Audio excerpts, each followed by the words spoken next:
আপনারা দেখছেন আদর্শ তিতুমির পত্রিকার সঙ্গে রয়েছে আমি ধৃতরাষ্ট্র। আজকে আপনাদেরকে দেখাবো একেবারে রুদ্ধশ্বাস হারহিম করা একটি খুনের ঘটনা আপনাদের সামনে তুলে ধরব। যে খুনের ঘটনা মাত্র 48 ঘন্টার মধ্যে উদ্ঘাটন করে একেবারে ব্যারাকপুর পুলিশ কমিশনারেটের DC north IPS Ganesh Biswas, Jetia থানার ওসি উত্তম সরকার একেবারে শোরগোল ফেলে দিলেন। আসুন প্রথমে আমরা দেখে নিই সেই যিনি খুন করেছেন তার ছবি এবং যাকে খুন করা হয়েছে তার ছবি, তাদের সঙ্গে কি সম্পর্ক ছিল, কেন মারলো, সবটা আমাদের পরেই আমরা দেখাচ্ছি। আপনারা থাকুন আমাদের সঙ্গে। খুন হয়েছে, কিন্তু কি কারণে খুন হয়েছে বা কারা খুন করেছে সেগুলো নিয়ে আমাদের বেশ কিছু সংশয় ছিল। প্রতিবেশীদের যখন আমরা জিজ্ঞাসাবাদ শুরু করি তখন আমরা প্রাথমিকভাবে একটা ধারণা তৈরি করতে পারি যে এই খুনে জড়িত পরিবারের কোনো সদস্য। যেহেতু ওরা অন্ত্যেষ্টিক্রিয়াতে ব্যস্ত ছিল, আমরা ওদেরকে খুব বেশি বিরক্ত করিনি, কিন্তু আমরা আমাদের প্রতিবেশীদের জিজ্ঞাসাবাদ বা অন্যান্য যে কার্যকলাপগুলো আছে তদন্ত প্রক্রিয়া সেটা চালাতে থাকি এবং সেখানে আমরা জানতে পারি যে ওই বৃদ্ধা বাড়িতে একাই থাকতেন এবং বিভিন্ন প্রতিবেশীদের দেওয়া যে খাবার সেগুলোই উনি খেতেন।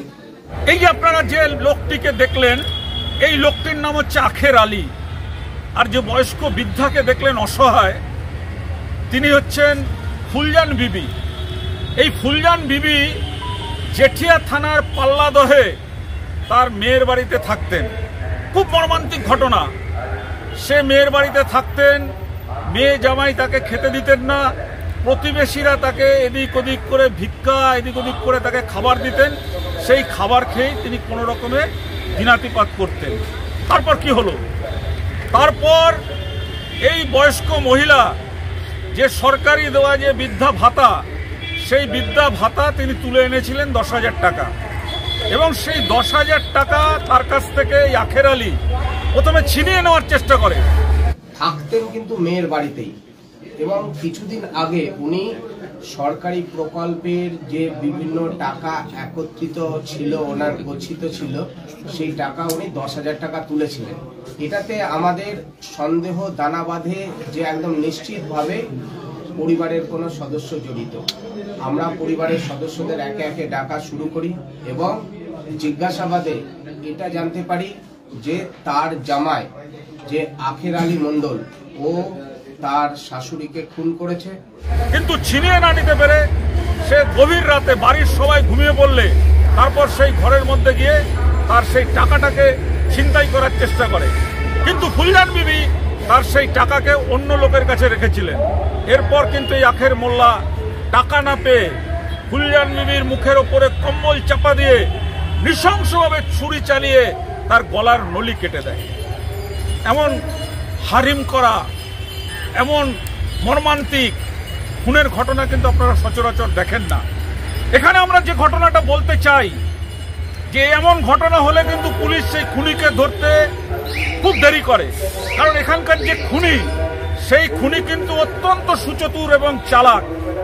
খুনের পরে যখন পুলিশ তদন্ত করতে যায়, আমরা পরিবারের সদস্যদের একে একে ডাকা শুরু করি এবং জিজ্ঞাসাবাদে এটা জানতে পারি যে তার জামাই যে আখের আলী মণ্ডল, ও তার শাশুড়িকে খুন করেছে। এবার খুনের কারণ নিয়ে আমাদের বেশ কিছু সন্দেহ ছিল। আমি আগেই বলেছি যে কি কারণে খুন হয়েছে।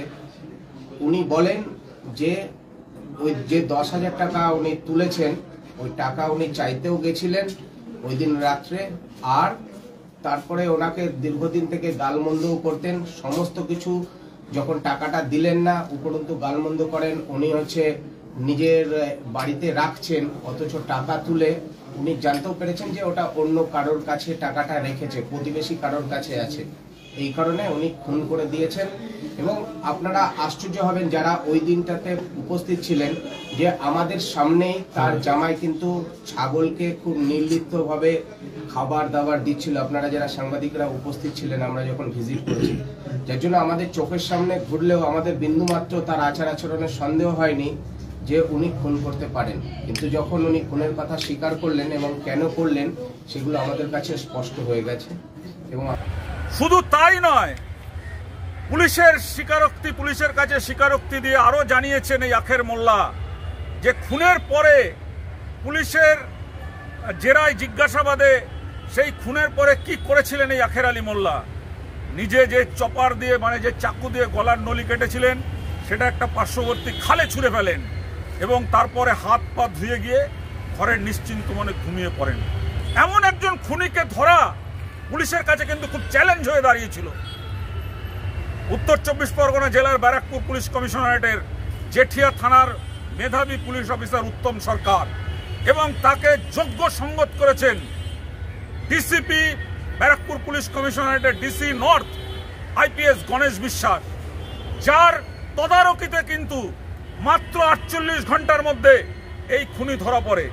আমরা এখানে এটাই বলতে চাই আমাদের খবরের আজকে যে এই যে খুনের ঘটনা ঘটেছে, এই খুনের ঘটনায় পুলিশের যে উজ্জ্বল ভূমিকা, জেঠিয়া থানার যে উজ্জ্বল ভূমিকা, আইপিএস গণেশ বিশ্বাসের যে উজ্জ্বল ভূমিকা, সেই উজ্জ্বল ভূমিকাতেই কিন্তু 48 ঘন্টার মধ্যে খুনি কিন্তু গ্রেপ্তার হয়।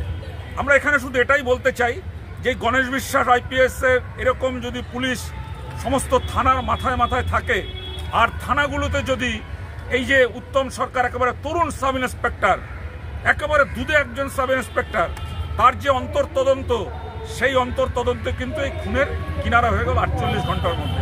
আমরা চাই আমাদের রাজ্যে সমস্ত থানায় থানায় এইরকম উত্তম সরকারের মতন পুলিশ অফিসার এবং প্রত্যেকটা জেলা পুলিশ কমিশনারেটে এই ধরনের আইপিএস গণেশ বিশ্বাসের মতন এইরকম মেধাবী এবং নিখুঁত তদন্তকারী অফিসারদের সাহায্যের জন্য এই গণেশ বিশ্বাসের মতন আইপিএস অফিসারের দরকার। আজকের দেখুন আমাদের সেই চাঞ্চল্যকর খবর এবং আমাদের চ্যানেলটাকে সাবস্ক্রাইব করে রাখুন।